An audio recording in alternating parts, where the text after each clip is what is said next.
تفسیر سورہ بقرہ میں ہم آیت نمبر آج 5 تک پہنچے ہیں، اور یہ عظیم الشان صورت میں کل ہم نے یہ بیان کیا کہ وہ افراد جو متقی اور پرہیزگار ہیں ان کی کون سی نشانیاں ہیں، اور وہ ایمان پر غیب پر کیسے ایمان لاتے ہیں۔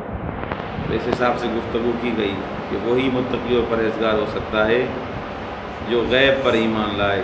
جو غیب پر ایمان نہیں لائے گا وہ کبھی بھی متقی اور پرہیزگار نہیں ہو سکتا۔ اور جو متقی اور پرہیزگار ہوتے ہیں وہ نماز پڑھتے ہیں اور انفاق کرتے ہیں۔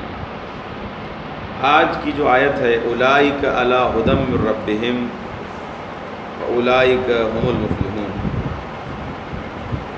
وہ افراد جو غیب پر ایمان لاتے ہیں وہی خدا کی طرف سے ہدایت یافتہ ہیں، انہی کو ہدایت نصیب ہوگی۔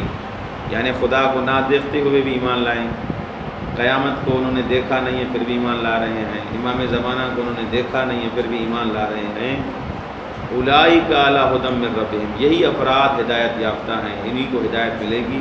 واولئک ھم المفلحون، اور یہی افراد رستگار اور کامیاب ہیں۔ بس کامیابی ان افراد کے لیے ہے جو اللہ پر ایمان لائیں، غیب پر ایمان لائیں اور نماز اور انفاق کریں، وہی افراد کیا ہیں؟ کامیاب ہیں۔ یہاں پر اس آیت میں جو کامیابی اور رستگاری ہے اس کی کچھ نشانیاں بتائی گئی ہیں، کچھ خصوصیتیں بتائی گئی ہیں۔